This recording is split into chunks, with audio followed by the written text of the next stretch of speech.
Hello everyone. आज मैं आप लोगों से डिस्कस करने वाला हूं कि मैंने बायोलॉजी किस तरह से पढ़ा था जिसकी वजह से मेरा नीट 2024 में 345 एंड नीट 2025 में 336 मार्क्स आया। अब कुछ लोग कंफ्यूज हो सकते हैं कि 2024 में 345 था और 2025 में 336 हो गया। तो आप लोगों ने 2024 और 2025 का पेपर देखा ही होगा, दोनों के लेवल में कितना फ़र्क था आप कंपेयर कर सकते हैं। तो चलिए मैं बात करने वाला हूँ कि कौन कौन से, एक होता है कि सिर्फ बता देना कि कौन कौन से रिसोर्स होते हैं, दूसरा मैं आपको आज बताने वाला कि तरीका कौन सा होगा, क्योंकि रिसोर्स लगभग सबको पता होता है। तो अगर हम बात कर लेते हैं रिसोर्सेज की, तो आप लोगों को पता होगा कि ये दो किताब जो है आपके पास होनी चाहिए, NCERT biology 11th and 12th। बहुत लोग क्या करते हैं, सोचते हैं ये वाली बुक्स पढ़ लें, वो बुक्स पढ़ लें और क्या करें, नोट्स पढ़ लें अलग अलग, लेकिन एट द एंड आपको जो है एनसीईआरटी पढ़नी ही पड़ेगी। अब इस बार कुछ लोग सोच रहे हैं कि इस बार तो बाहर का बहुत ज़्यादा पढ़ना पड़ेगा, लेकिन अगर आप 2025 का पेपर देखेंगे तो उसमें से आप ये मान के चलिए 86-87 क्वेश्चन जो है वो एनसीईआरटी से ही थे। बस क्या था कि क्वेश्चन को लेंदी बना के दिया गया था और थोड़ा सोचना पड़ रहा था, अदरवाइज पेपर जो है ऑलमोस्ट एनसीईआरटी से था। बस कुछ क्वेश्चन अगर 3-4 क्वेश्चन छोड़ दे तो बाकी सब एनसीईआरटी से था। और अगर हम बाहर पढ़ने जाएंगे ना, तो बाहर कितना पढ़ेंगे और क्या गारंटी कि जो हमने बाहर का पढ़ा उसी से पेपर आएगा, इसकी कोई गारंटी नहीं। इसलिए एनसीईआरटी को एकदम अच्छे से मास्टर करना है, बाकी 2-3 क्वेश्चन का रिस्क लेके हम चल सकते हैं। तो ये दो बुक आपके होनी चाहिए थ्योरी के लिए, एनसीईआरटी 11th एंड 12th। इसको पढ़ना कैसे वो मैं आपको बताऊंगा। और एमसीक्यू प्रैक्टिस के लिए एक बुक आती है एनसीईआरटी वर्ड टू वर्ड, और एक आती है NCERT at your finger tips. अगर आप मुझसे पूछेंगे कि मैं दोनों में से कौन सी बुक रिकमेंड करूंगा, तो मैं रिकमेंड करूंगा एनसीईआरटी वर्ड टू वर्ड। इसका रीजन ये है कि एनसीईआरटी वर्ड टू वर्ड में जो है स्टेटमेंट टाइप क्वेश्चन और असर्शन रीजन बेस्ड क्वेश्चन भी काफ़ी सारे हैं, जो इस करंट सिनेरियो के हिसाब से काफ़ी रिलेवेंट है। वहीं अगर हम बात कर लें NCERT at your finger tips, मैंने इसका लेटेस्ट एडिशन नहीं देखा, लेकिन मैंने इसके पहले एडिशन किए हैं, तो उसमें जो टॉपिक वाइज क्वेश्चन वो बहुत शानदार थे, लेकिन स्टेटमेंट और असर्शन रीजन टाइप क्वेश्चन जो है वो बहुत मतलब उसमें कम ही थे, और जो था भी वो बहुत सिंपल होता था। तो अगर अभी मैं मुझसे पूछेंगे कौन सी बुक, तो मैं आपको सजेस्ट करूंगा एनसीईआरटी वर्ड टू वर्ड, क्योंकि करंट सिनेरियो के हिसाब से वो जो है बहुत अच्छी बुक है। अब एनसीईआरटी पढ़नी कैसी है, बहुत लोग क्या करते हैं एनसीईआरटी को एकदम क्या करते हैं, न्यूज़पेपर की तरह पढ़ते हैं। तो एनसीईआरटी को न्यूज़पेपर की तरह नहीं पढ़ना है, बल्कि एनसीईआरटी, और कुछ लोग क्या करते हैं सिर्फ हाईलाइट करते जाते हैं, पूरी बुक हाईलाइट कर देते हैं, ऐसे भी आपको नहीं करना है। तो तरीका ये होगा, जैसे मैं आपको एक सैंपल दिखा रहा हूँ, जैसे ये मेरा पेज जो है वो प्लांट किंगडम का है। अब मैं यहाँ पे रिप्रोडक्शन, जैसे आपने पढ़ा थ्योरी से रिप्रोडक्शन, अब रिप्रोडक्शन एल्गी में जो होता है किस तरह से, वेजिटेटिव होगा फ्रेगमेंटेशन से, एसेक्सुअल होगा जो है जू स्पोर से, और सेक्सुअल, फिर सेक्सुअल में टाइप है आइसोगेमी, अनआइसोगेमी, ओगेमी। तो इसको आपने क्या करना है, फ्लो चार्ट की तरह इसको आपने यहीं एनसीईआरटी में अपने नोट कर लेना है। और जब आप पढ़ने जाएंगे एनसीईआरटी, तो एनसीईआरटी आपको पढ़ते हुए साथ में कॉपी लिखनी है, कॉपी पे लिखते हुए जाना है और पढ़ता है, क्योंकि जब आप न्यूज़पेपर की तरह रीडिंग करेंगे तो वो रिटेन नहीं रहता, और क्या होगा, आपने पढ़ लिया उसके बाद भूल जाएगा। तो आपने ये क्या करना है कि कॉपी पेन के साथ जो है उसको करना है, और ये फर्स्ट टाइम में करना है।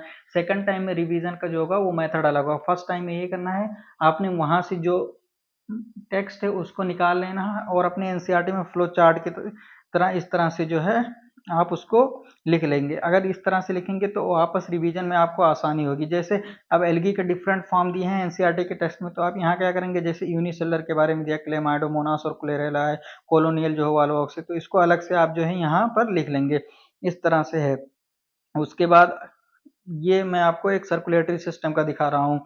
सर्कुलेटरी सिस्टम में जैसे वाल्व हैं, अब यहाँ जो है कंफ्यूजन होता है कि वाल्व कौन सी कहाँ है, तो आप उसको क्या करेंगे, बाहर निकाल के यहाँ जो है एनसीईआरटी में ही लिखनी है, अलग से नोट्स नहीं बनाने हैं। क्योंकि जब क्या करेंगे, रिवीजन करेंगे तो फिर नोट्स पढ़ेंगे, फिर एनसीईआरटी पढ़ेंगे, उससे अच्छा हम सारा काम एनसीईआरटी में ही करते चलेंगे। तो जैसे वाल्व्स के बारे में दिया, तो ये ट्राइकस्पिड बाइकस्पिड, इसको बाहर निकाल के यहाँ पे हमने लिख लिया, और जब हम रिवीजन करने जाएंगे तो देखेंगे वाल्व्स कौन कौन से हैं, कहाँ कहाँ पाए जाते हैं। इसके अलावा ये जो होता है पाथवे होता है, पाथवे यहाँ से पढ़ेंगे, इसमें देखेंगे कि हाँ लंग्स से जो होता है कौन लेके जाता है, पल्मोनरी वेन, और पल्मोनरी वेन कौन सी, ऑक्सीजनेटेड ब्लड, यहाँ से लेफ्ट एट्रियम और लेफ्ट वेंट्रिकल के यहाँ से अरोटा ऑक्सीजनेटेड ब्लड लेके बॉडी पार्ट। तो ये फ्लो चार्ट से क्या होगा, आपका जो है पाथवे क्लियर हो जाएगा। इस तरह से आप पाथवे बना लेंगे, इस तरह से जैसे ये पल्मोनरी सर्कुलेशन कौन सा होता है इस तरह से बना लेंगे। उसके बाद मैं आपको ये दिखा रहा हूँ कि एंडोक्राइन सिस्टम, मैं सिर्फ आपको सैंपल दिखा रहा हूँ, बाकी आप जो है खुद से बनाना है। मैं बस ये दिखा रहा हूँ कैसे बना सकते हैं आप। जैसे कि ये हार्मोन के बारे में दिया, कैटेकोलेमाइंस। अब इसका जो काम है वो क्या करना है, इसको क्या करना है, फ्लो चार्ट के टाइप में लिखेंगे। और इससे क्या होगा, जब आप रिवीजन करने जाएंगे तो पहले आप क्या करेंगे, ये जो लिखा है आपने निकाल के, इसको आप पहले पढ़ेंगे, उसके बाद एनसीईआरटी के टेक्स्ट को पढ़ेंगे। तो रिवीजन के टाइम आपको क्या होगा कि आपका 2 बार रिवीजन होगा, एक बार में एक चैप्टर 2 बार रिवीजन होगा। कैसे, एक बार आप ये जो आपने निकाल के लिखा है फ्लो चार्ट में, इसको पढ़ेंगे, दूसरी बार टेक्स्ट पढ़ेंगे, तो एक बार में 2 बार रिवीजन होगा। ये मैंने जो है एंडोक्राइन का बता दिया। अब क्या है, जेनेटिक्स में क्या होता है, जेनेटिक्स में क्वेश्चन होते हैं। तो जेनेटिक्स का क्वेश्चन कहाँ, एनसीईआरटी में तो क्वेश्चन है नहीं, तो उसका क्वेश्चन क्या करना है, वो भी एनसीईआरटी में यही नोट कर लेना। जैसे कि ये मैंने दिखाया, जैसे ये क्वेश्चन है, इसको मैंने यही एनसीईआरटी में अपने नोट कर लिया है। ये वाला क्वेश्चन है, इसको एनसीईआरटी में नोट कर लिया है। ये वाला है, एनसीईआरटी में नोट कर लिया है। जो भी आप ये इस तरह के क्वेश्चन आप एनसीईआरटी में ही अपने नोट कर लीजिए, क्योंकि अलग अलग जगह से पढ़ने में बहुत दिक्कत होगी आपको। चलो शुरू में आप पढ़ लेंगे, लेकिन जब लास्ट टाइम आएगा ना, तो फिर समझ में नहीं आएगा, नोट्स पढ़ें, एनसीईआरटी पढ़ें, क्या पढ़ें। और पढ़ना आपको एनसीईआरटी है, ये बात आपको याद रखना है। अगर आपको बायो में अच्छा स्कोर करना है तो एनसीईआरटी ही पढ़ना है, और एनसीईआरटी को एटलीस्ट 6 to 7 टाइम्स पढ़ना ही पढ़ना है, अगर आपको 320 के ऊपर स्कोर करना है तो। अब जैसे ये चैप्टर है, ये इवोल्यूशन में हार्डी वीनबर्ग प्रिंसिपल दिया है। इसमें क्या है, बहुत सारे न्यूमेरिकल हैं। तो पहले क्या करो, हार्डी वीनबर्ग लॉ यहाँ पे मैंने लिख लिया है। फिर देखो कि पी क्या है, क्यू क्या है, पी स्क्वायर क्या है, क्यू स्क्वायर क्या है, 2p/q क्या है, ये सब मैंने यहाँ पे लिख दिया। उसके बाद यहाँ पे देखो ये क्वेश्चन आ गया, यहाँ क्वेश्चन नोट कर लिया। उसके बाद ये क्वेश्चन नोट कर लिया।